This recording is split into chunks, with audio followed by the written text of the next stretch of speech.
I've got a question for you. What is economics?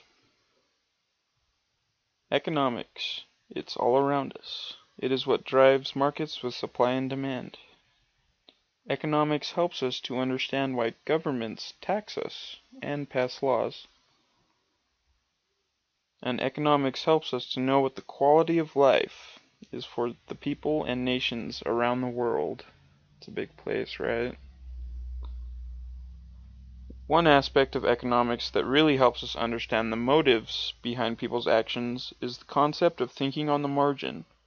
Marginal thinking is defined as the act of making choices by thinking in terms of marginal benefits and marginal costs.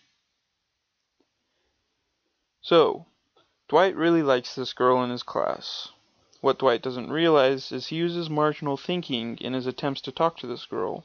Since Dwight doesn't know her name and really wants to know, he goes ahead and asks her. He figures the risk of rejection is low, and he asks her for her name. He was right. The girl's name is Stacy.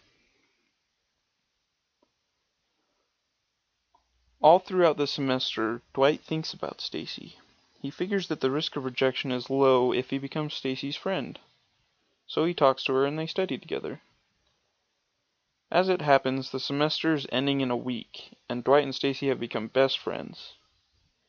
However, now Dwight doesn't want to ask Stacy out because he doesn't want to ruin his friendship with Stacy, and feels that the risk of that is too great.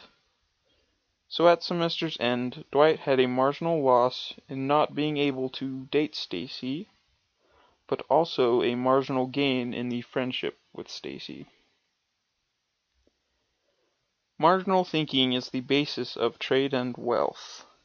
The relationship between trade and wealth can be explained by what happens to each trading party after the trade is completed.